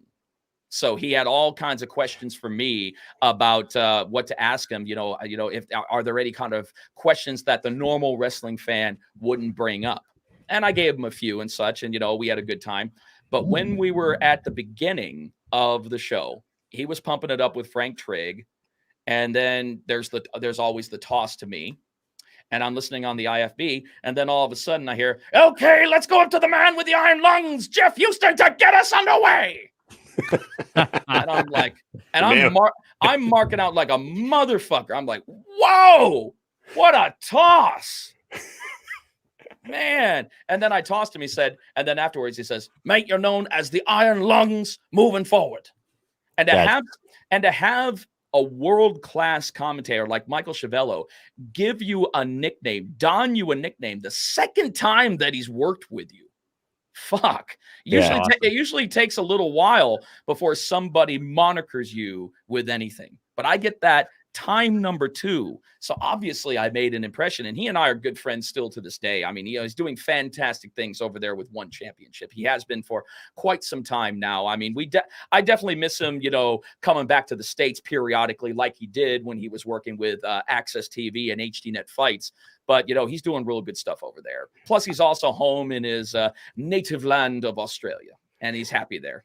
I remember watching that voice versus Hulk Hogan, and Hulk Hogan telling the story about Andre the Giant being too big for bathrooms in Japan and putting take a shit in the bathtub. Yeah, either shit on the bathtub or he would put in the bed. Yeah, he'd put the newspaper down over the bed and stand over the bed and drop a shit. And Yeah. Hogan was like, yeah, one night he called me down. He was like, boss, Look at this. you Yeah, need to see this. And he knew what it was, but he still came down. He's like, boss, you're gonna come down. I already knew what it was, but I was suckered in. I went down anyway. Yeah. Looked like a grizzly bear and shit on the bed. Why Susan the Walker? change? Why the change? Well, what happened was I started getting more international clients. I started working with Road FC out of South Korea. I just had a talk with their CEO. They're going to be bringing me back to South Korea in September. Nice. In September. They were going to try to bring me back for the July 3rd show, but unfortunately the Korean government stayed the 2-week quarantine. Even for those who have been vaccinated, they extended that a little bit more. So unfortunately, I wasn't able to go for the July 3rd show. But they believe that September, that should be passed and I should be good to go, no problem. So I got a call from the CEO directly apologizing. I mean, I've never had a CEO call me directly to apologize about anything. And I said, sir, you owe me no apology. I said, I just would like to know. I would just like to know what's going on. When I've got radio silence and I'm not hearing anything, I start wondering what's going on. Even though that there's a pandemic, I still could have gotten a text. I still got an email just saying, this is what's happening with our government as of right now. And unfortunately, we can't bring you over. Cool. I'm in the know. I'm in the know now. So no problem. But I started off with them and I really started enjoying the Korean culture. I mean, it's like a second home to me. I love it there so much. Then I started representing Absolute Championship Akhmat. And I have been to probably 5 continents just with them. I mean, I've gotten so much travel with them. Unfortunately, I am not working with ACA at the time because there are some regrettable economic sanctions that the United States is currently putting on them. And I'm just hoping that blows over because it's bullshit. It has nothing to do with the MMA organization itself. And it's hurting a lot of American fighters and a lot of American talent that actually depend on that as part of their livelihood, which at one point we did. So it's just sad that has to happen right now, but hopefully that'll pass over and I will get back to work with them because they're absolutely spectacular. And I came back and I remember, I believe it was my brother that said, man, you're going here, man, you're a Mr. Worldwide. And then I started thinking about that and I'm like, wait a minute. That's Pitbull. That says Mr. Worldwide. Yeah, Mr. Worldwide. So I didn't want to follow that on. And then I realized I'm on live TV all the time. Why don't we make that Mr. Live Worldwide? So that way I'm not necessarily on the heels of Pitbull and I've got my own moniker. And like I said, with all my travel, with everything that I've done and all the promotions that I've represented, abroad, the nickname just made sense. It's you got a lot of like with the BKFC, especially with the knuckle up and the toe the line. There's so many different things that you can. Well, the knuckle up is not. Let me go ahead and tell everybody right now. The knuckle up is not mine. I do not own that. I have never claimed to own that. That is David Feldman's brainchild, 100%. He said that I want the catchphrase to be, it's time to knuckle up. Now, the problem is that because everybody knows Bruce Buffer saying it's time, they think that I'm piggybacking on him as far as the catchphrase. What people don't seem to understand, guys, is that it's time has been used in so many different catchphrases way before Bruce Buffer decided to say it's time. And the only reason why people even bitch and complain about it is because you hear it's time all the time on a consistent basis. You're literally hearing him say it every other week. Every other week. Not too many ring announcers, with the exception of maybe Michael Buffer, blast their catchphrase on live TV every other week. That is crazy consistency for any catchphrase. So that's one of the reasons that so many people are getting a little miffed by that, because they've heard this so much and they think that I'm wheezing on his gig, but I'm not. I mean, this was something that was asked of me and I wanted to make it my own. So it doesn't sound anything like it's time, like he says it. I've made it my own, but I don't own it. That is the property of Bare Knuckle Fighting Championship. And I figured the up is what I wanted to emphasize the most. I want to take that as high as I fucking can. I mean, you know, I've got a deep bellows, man. I got a boiler room way down there, so I can bring it up and, you know, let it say. And my catchphrase are my hellos, my triple hello. Yes. That is my catchphrase, because I don't really give a shit about a catchphrase for the main event. I don't want to be like the typical ring announcer who has a catchphrase for the main event. The main event already has so much hype around it that it can stand alone on its own. I want my catchphrase to reflect the unsung heroes who start the show. So that's why I do hello, hello, hello. And that last hello, I hold for 10, 12 seconds. It's different. I like it.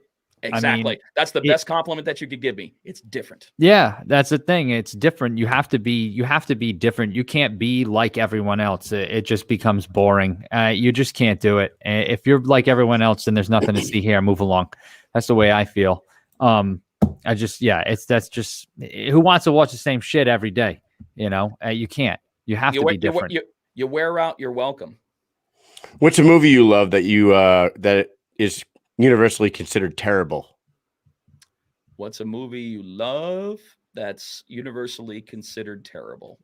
Well, because I'm a certified cinephile, that's for sure. That's definitely, and that's a movie lover, you perverts. Jesus Christ, God, pick up a thesaurus every now and then. Fuck.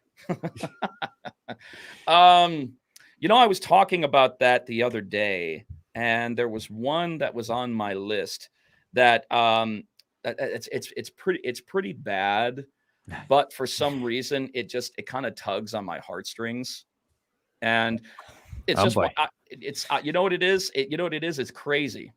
The Beastmaster. Oh, dude, that's Beastmaster. not a terrible movie. That's a fucking great movie. That's a great movie. Man. That's Dar with his fucking Togo and Pogo fucking ferrets, man. I love that movie. Hey, and one of them paid the ultimate price. One of them paid went in with what's his name into the fire, man. You know, so I mean, one of them paid the ultimate price. So I mean, what more could you want out of a pet, especially the dude from McDowell's, right? Wasn't he in that movie? John Amos was in that movie. Oh, he was the one with the staff. Yeah. You see, they're McDonald's. I'm McDonald's. Oh yeah. See, I'm trying to think of a movie. Only problem with that particular movie, man, is that Jesus Christ.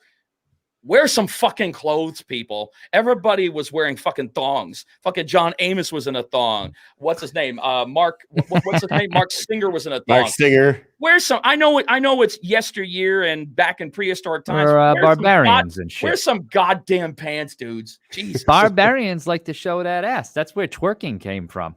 Oh, okay, great. Yeah, it was written on the caves. Go ahead and talk. Go ahead and talk to Schwarzenegger. See if he did any twerking during. He was twerking. That's where it began. He knocked out a camel or something. Back in the barbarian thong wearing days. Do I have any weird superstitions? No. None. No. Mm-mm. Is having no weird superstitions a weird superstition? If I could steal any one thing, what would it be? Time. Nice. Steal time, yeah. Time. Shit. Can you steal? How about an actual, like, if I could? You're saying an if object you could, that you could touch? Yes, but you're saying if you could. So yeah, therefore, yeah. No, it's a great answer. I'm just trying to change it up and say, all right, what if it's an object that you can touch? Mark Singer's thong. If I could get away with it, a signed copy of Beastmaster. Nope. Keys to a beach house. Oh, there you go. And then you just got that shit. Keys to a beach house. Yeah. Well, not quite. I'm headed in that direction, but it's not going to be no fucking beach house. If you could match up two celebrities to fight each other in bare knuckle, who would it be? And don't name a TikToker. Name somebody else. No. No. I'd like to see Edward Norton and Brad Pitt. There you go. I'd like to see them go at it. I mean, they're pushing the fuck out of Fight Club. Let's test that theory.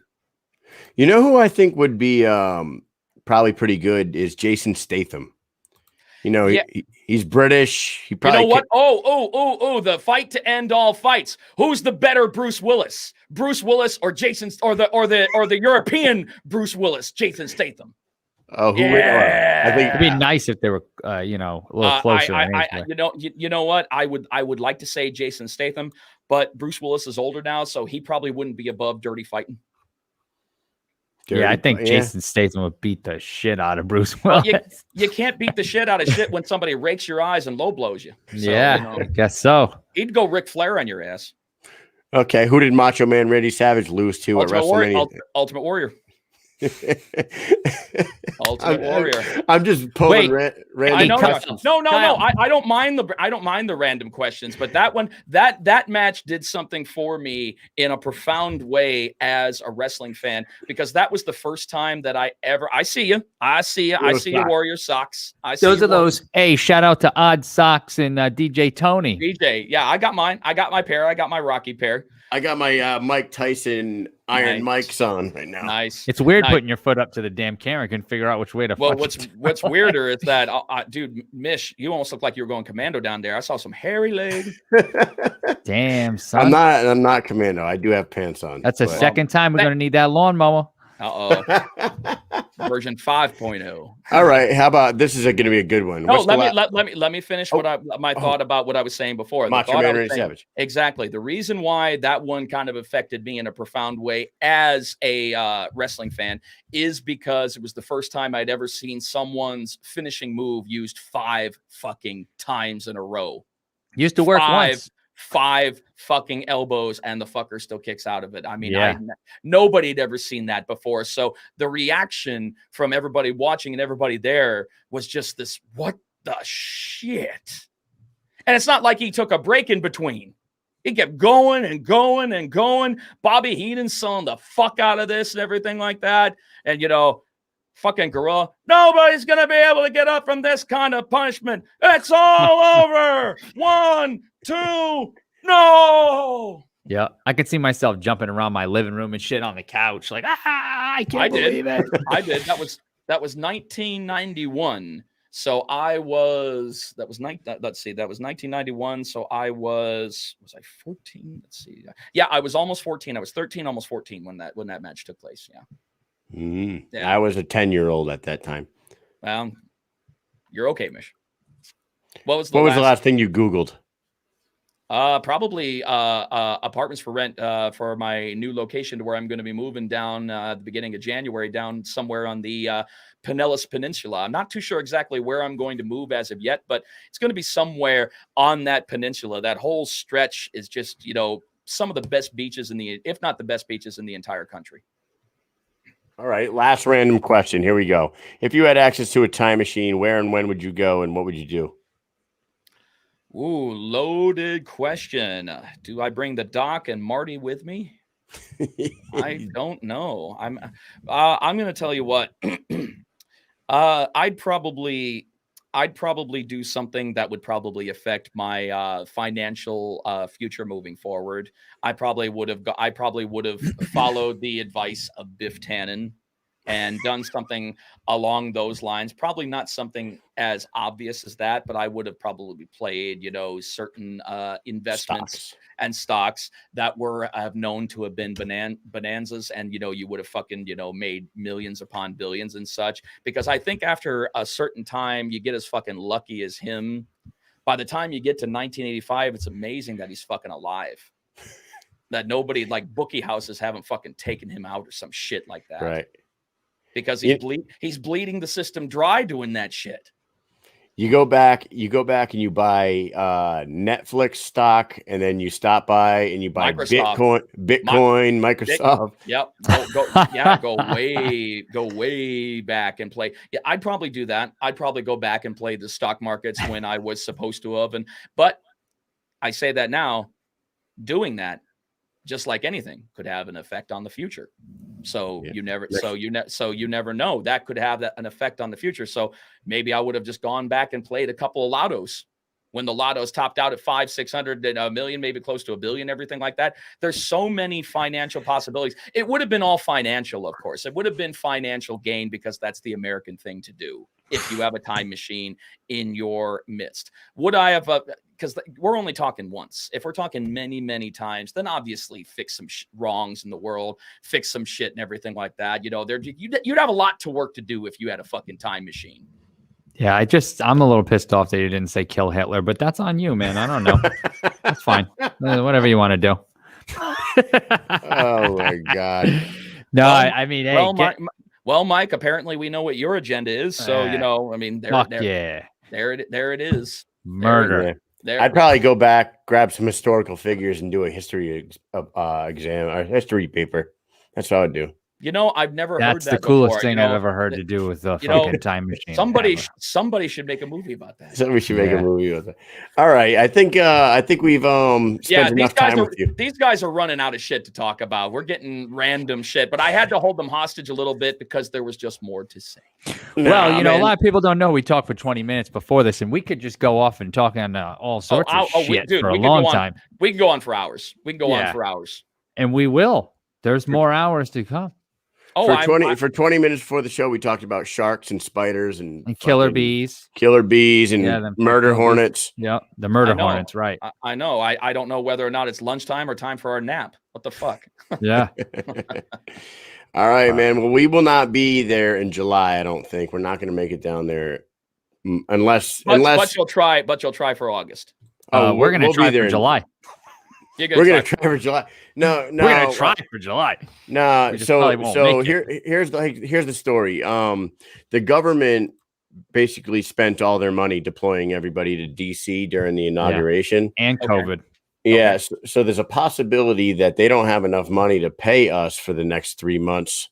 So because the states paid for everything and the federal government hasn't reimbursed them. So gotcha. Okay. Yeah. So if we don't have training money.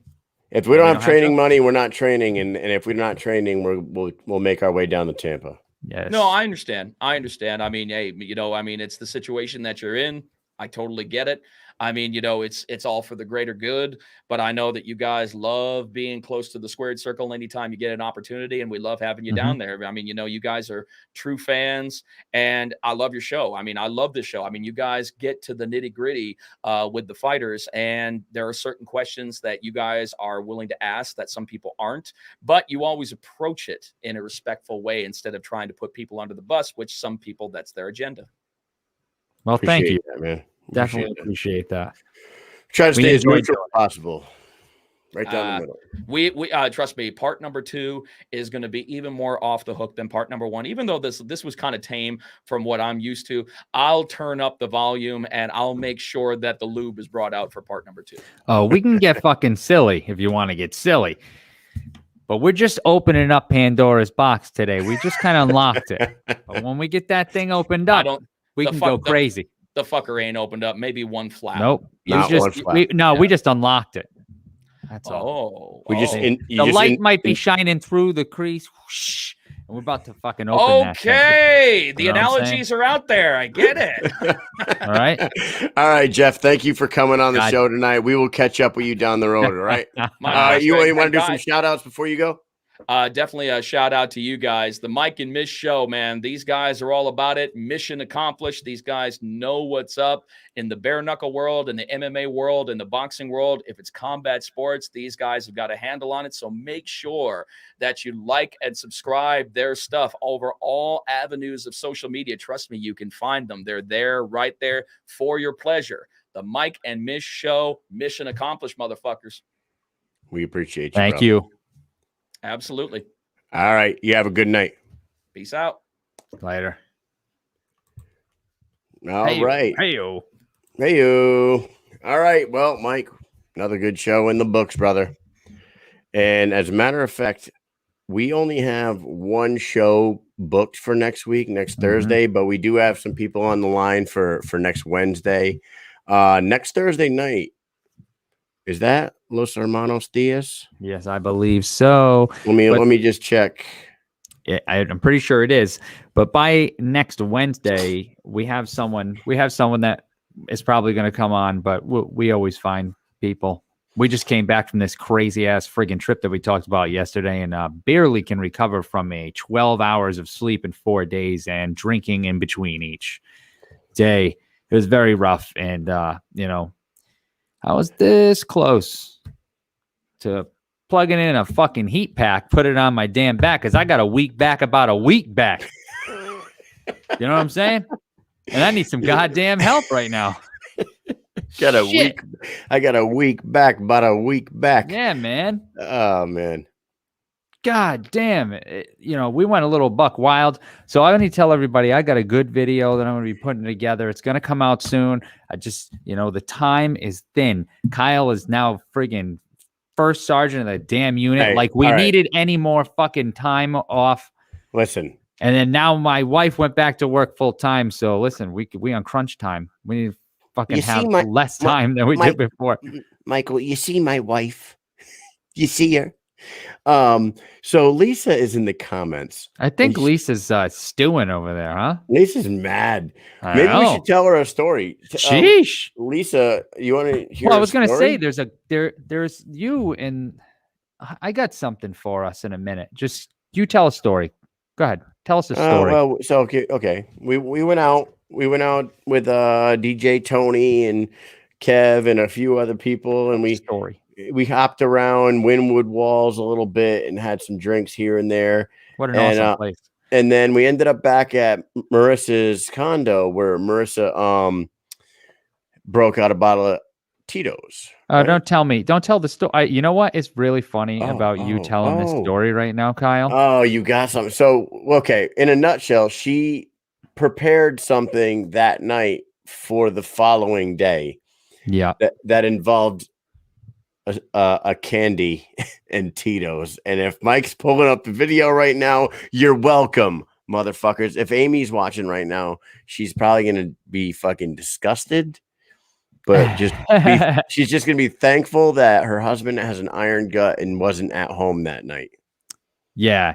I mean, you know, Kyle likes to get a little bit silly sometimes, and it's unprovoked. I mean, he just does things that no one asked for because it's fun. And that's what Kyle is, fun. Yeah. So where's this goddamn video? Well, I have to download it. So. Oh, okay. Well, anyways, yeah, Marissa had a dog that was this big. It's about the size. We got to the door of her apartment and she was like, I have a dog. It's big. It's vicious. Don't be scared. I walk in, the fucking dog weighed 2.3 pounds. It's this little fucking thing. I was like, I'm going to kill that dog by the end of the weekend. I'm going to kill that dog by the end of the weekend on accident. But except you showed it to every person you could show it to. So I think you are like fucking secretly in love with that dog. I showed it to my wife and kids, you fucking every single person. He's like, look at this dog. Yeah, he's like, I showed it to everybody. I FaceTimed my kids and showed them the tiny puppy, you fuck. All right, you ready? Yeah, I'm ready. Get ready to fucking hate me, Amy. That would probably be hard because that's going to be a lot of vodka. Vodka soaked gummy bears. Vodka. I'm going to do this handful right here. Oh, boy. Yes. Look at it. Hold on. Let me zoom in to that. Let's count this. These are vodka soaked gummy bears. 1, 2, 3, 4, 5, 6. Look at the clarity. 11, 12, Oh my God, you're probably going to lose your Look at the high definition on them sausage You're fingers. fucking reckless. Oh my God. You're going to get so sick. You're going to be mad sick. No. You're getting reckless. You should get wrecked less. Sure, it was hard. You know how hard it was to chew them fucking things, man? Oh my God. That's it. That's a Watch what I do here, but ladies and gentlemen. The chewing goes out the window. This is atrocious. Oh yeah. Atrocious. There's a atrocious one. This is a atrocity. Yeah, I think Marissa said that's going to be a atrocity. What? Oh my God. Ugh, that just hurts my chest thinking about swallowing that shit. One shot, no chew. No chew. Fuck chew. Fuck you. Fuck you. Just swallow my pills.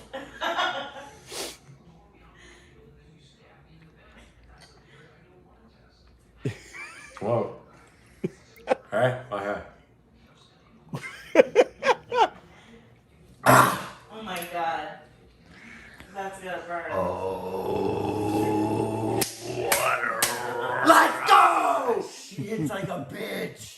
hits like a bitch. Let me bang, bro. Let me bang, bro. Bang, bro. Oh, dude, good times. Yes. That was a Julian Lane shout out, by the way. Yes. Julian Lane started a fight at the weigh-ins and then slapped himself in the face a bunch of times and yelled, "Let me bang, bro." He hits like a bitch. He hits like a bitch. Yeah. Yeah.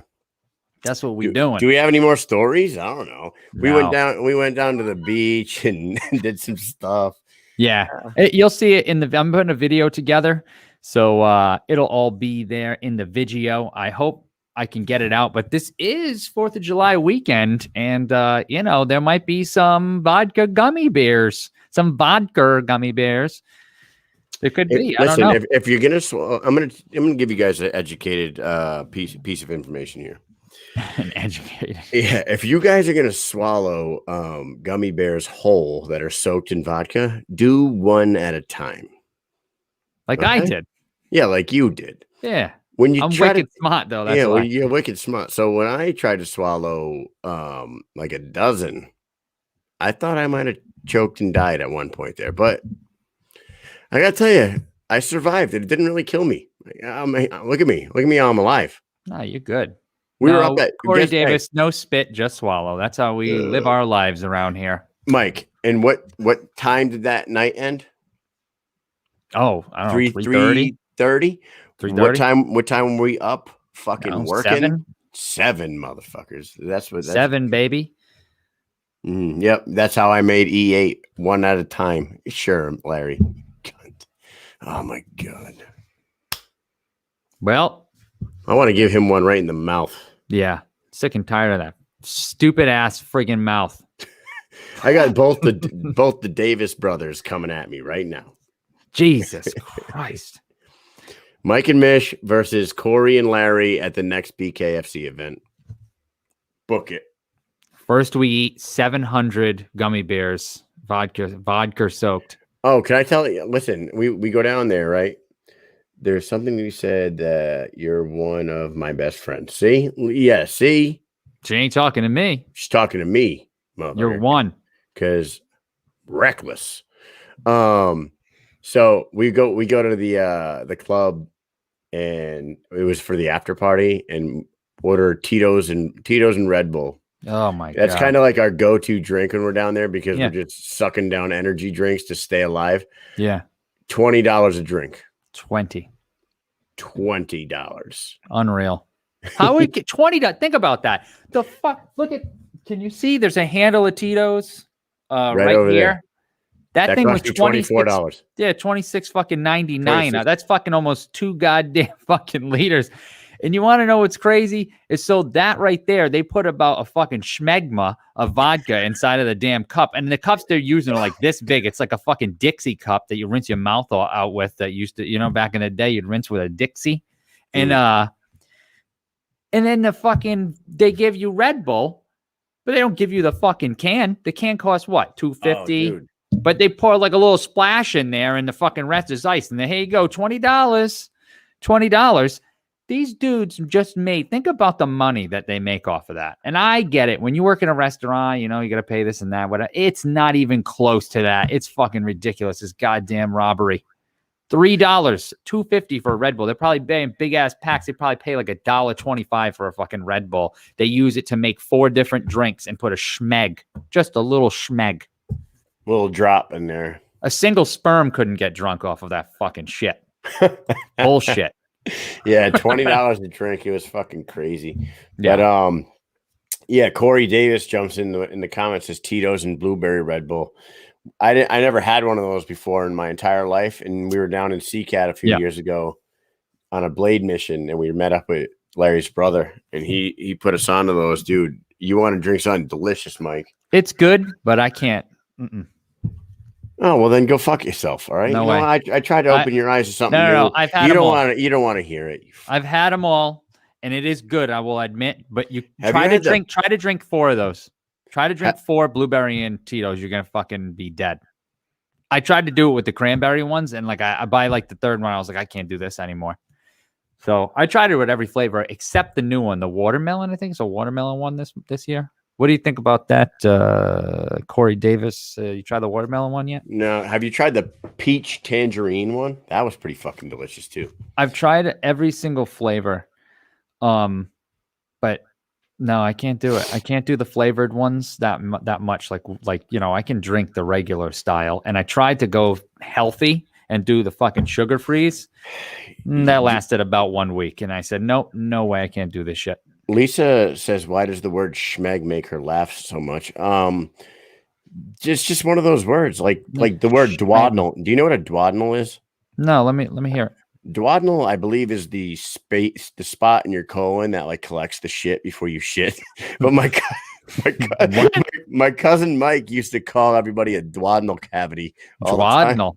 Hey, it's like a gooch, grunt. Like it's one of those words. Like a grundle's a funny word. Fupa is a funny word. Mm-hmm. A gullet. Vajumic. You fucking gullet. What about a vajumic? That's one of my favorites. I like vajumic. Yeah, it's a really good one. Yeah.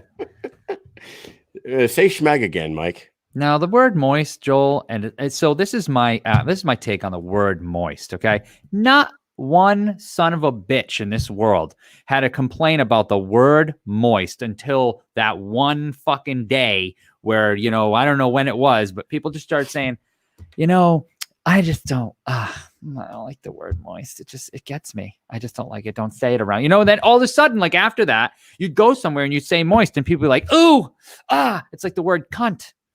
Sorry, I said it, but you know what? Everyone says it in the UK. No problem. No one has a problem. People say it left and right. Boom, boom, boom. They just throw it out there. But I don't know. Now moist, you can't say it. People get all crazy. They're like, oh, that's a nice moist. Ooh, don't say that. Ooh. I hate it. Larry says he has a leaky duodenal cavity, which is true. He's the only grown man that I know. Look at Susan Walker hates what? Hates moist. Why? Because I'm telling you.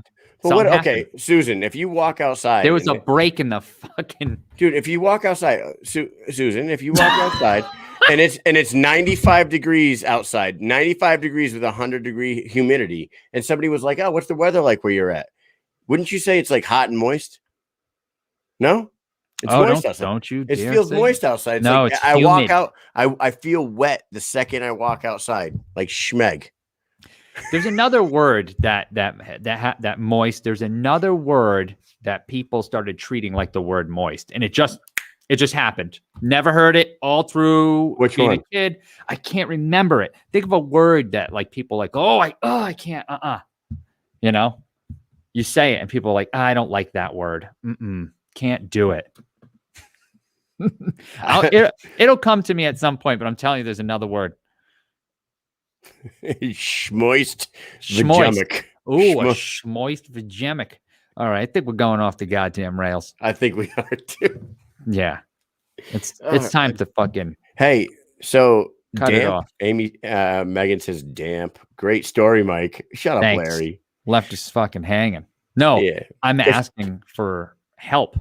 Yeah, Mike, go shit. Larry, go shit your pants again. Oh boy. Oh my God. I think a few of these comments in our section are going to come up in our notifications as being flagged. I'm thinking so. So we're going to have a new segment next week. What word makes you quiver? Or what word makes you sick? Or something like that. Come up with one next week. All right, Mike? And it can't be moist. And it can't be duodenal. No. We cannot. You know what'll be great is if none of these comments get taken down and nobody gets suspended from Facebook, but boys are gross. Gets Joe Ivy suspended. Oh, here's something I wanted to bring up. Where is Joe Ivy? I'm about to send out a goddamn search team. Have you seen her? No, I haven't. Tell me, have you seen her? Seen her. You know what? I haven't. So no, you that's a haven't. Good point. Right. I haven't seen her on. She has not been online doing anything. I know Susan Walker tagged her. I have not seen her. Now I'm starting to get worried. All right, we need to wrap it up before our show gets shut down because of people in the comments. Right. We have concerned viewers. Oh my God, they're going off the rails. So concerned, I'm sure. All right. Hey, everybody, Like and share the page as always. Continue to support. We're gonna have the speed rounds are coming back next week. We'll play some games with Los Hermanos Diaz next week. And oh, she said you guys foisted. Foisted. What did we do? We foisted Jeff onto Lisa. I like Jeff a lot. I mean, I think what happened is we got to a point where maybe she wasn't as interested, because I feel like at first she was fine, but all of a sudden I think Jeff is hour like and five, super interesting dude. At He's about like, hour and 5 minutes, hour and 10 minutes, I think she started getting a little oh, don't like this anymore. I'm gonna start fucking throwing out some R words. You fuckers are the greatest. Thanks, Joel. All right, guys, we're gonna wrap it up.